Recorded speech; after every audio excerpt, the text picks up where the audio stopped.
Hey, welcome back to the channel. My name is Eric. And I thought today what we would touch on is just a few different subjects. And one is, what is the biggest demise of most repair shops? What are the quickest ways to streamline your process of repairs? And lastly, how are you adapting, if you're already in the business, to the go green folks that want to run everything on electric and battery? So we'll start with one, is the biggest demise of most shops these days, and that is overseas. I've got a friend, Larry, out of Pennsylvania. He's been in this business for almost 53, 54 years. And his heyday, his idea was he had grown the business large enough so that they had like 8, 10 employees. He had his son working for him, still does. But his idea was to build it up to a point of where he could either sell it to his son or one of the mechanics, and that would give him a residual revenue to add to his Social Security during his older years. And he's there now.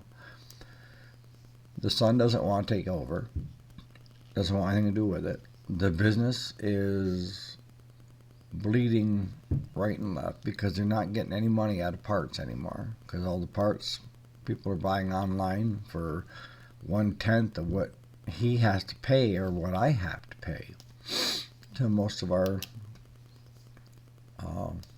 warehouses that we get our stuff from the distributors. And you have the old thing that, well, there's a difference between the stuff that's coming from the distributors and the stuff coming from overseas. And I beg to differ.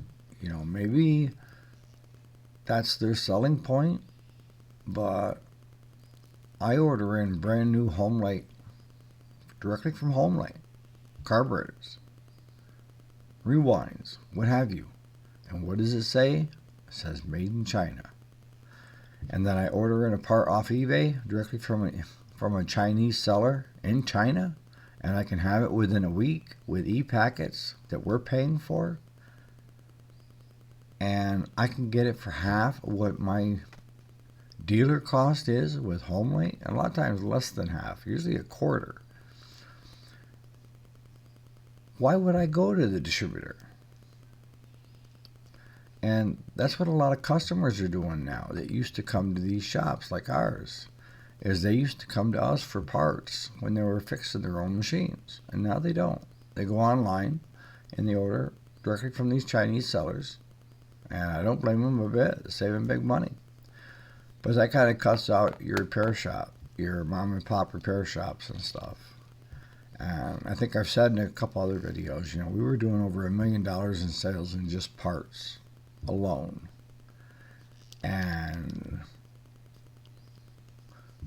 the environment is always going to change, and you have to be willing to change with it.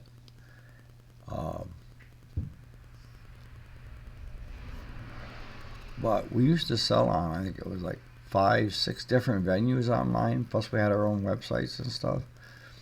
And I could not compete with these Chinese sellers selling OEM and aftermarket parts from distributors. And so brings us back to Larry. Larry had sold a lot of money in parts every year. And now fewer and fewer customers were coming to get parts from him. And then when he did get parts for customers' machines, they started complaining because they were finding that same carburetor that he was charging $64, which was a fair price. They can get it for $22 on eBay. And what do you tell a customer? Go on eBay and get it and bring it to you? So, that's probably the biggest demise, is the parts area. He's seen his son is still running the shop where they do a lot of warranty work, because that's good money. And they have a select group of customers they still deal with. But as of 6 months ago, his whole building and everything was up for sale. And you feel bad for these guys that invested everything into these businesses with the idea when they get ready to retire, they'll have an income coming in during their retirement years to enjoy. And he doesn't. The only thing he's waiting on is hopefully the sale of the building that he can put into a savings account. But other than that, nobody wants to take it over. The son doesn't want to take it over. The mechanics don't want to take it over because they know the headwind that you're up against.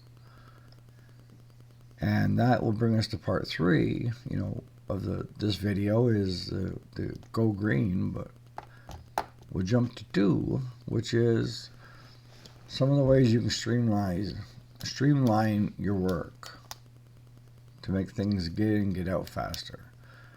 And I've used the term many a times, parts replacers. Today with the compact tractors, with these computer systems on them, they plug a computer in and the computer tells them what part to replace or what the issue is. And so we've always kind of nicknamed them parts replacers because they can't diagnose an engine without that computer. I'm not slanting them a bit. I'm just saying that's the new mechanic.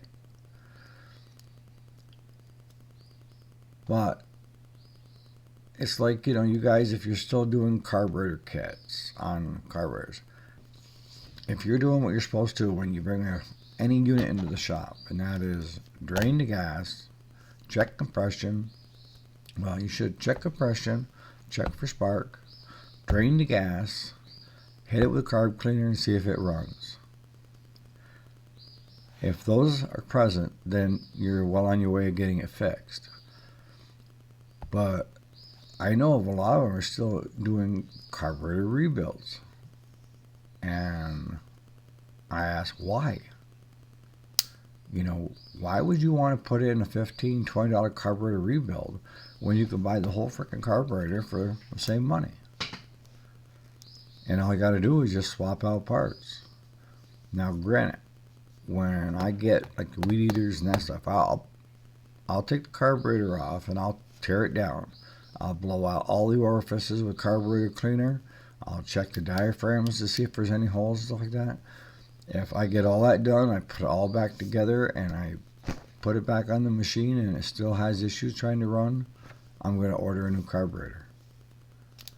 Because for what it takes, you or your employee, your mechanic, to tear down a carburetor, put it in a carburetor rebuild kit, you can buy a brand new carburetor to just throw on and go.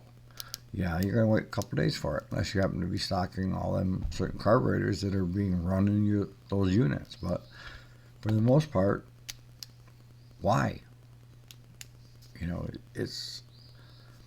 You need to find areas where you can get in and get out fast and try to make money on it. So that brings us to 3 for you shops that are in business and you guys that are wanting to get in business. New York has got a big push right now about going green. They want to have everything battery operated or electric. They think with these solar panels and windmills that we're going to have this abundance of renewable energy. And that's simply not the case. Because my biggest questions are wind. From the last I understood, a windmill, we have numerous of them up here in the North Country. They have a life expectancy of 10 years. It also says it'll take 10 years to pay for itself. So at the end of 10 years, it's junk anyways. And I don't know what you're going to do with all the spare parts and junk. And it hasn't made any money. How do you do it? Solar farms, they're really big right now. They're really hitting a lot of upstate New York right now. And my question is how long are they good for? And where you dispose of the solar panels once they're no good? And thirdly, why are we buying all of our solar from China? Whether it be for the wind towers, for the solar panels, for the batteries. The batteries are not recyclable like the old lead. These are lithium ion. They are contaminated waste. But that's what our governor and that's what the people in Washington are pushing for. And that's going to kind of put us out of business unless you have a talent of being able to fix lithium batteries.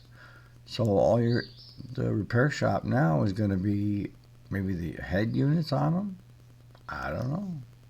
You no longer have an engine because it's a battery. But in the comment section, let me know what you're thinking on that. I'm old school. I'm 60 years old. I've seen a lot of stuff come and I've seen a lot of stuff go. And I think this big push for solar and wind is going to destroy us and contaminate water sources and everything else. Because these people have got tunnel vision, and instead of looking at what's actually going on, they just, in Washington, they have a tendency of not knowing what us folks are thinking about and what our concerns are.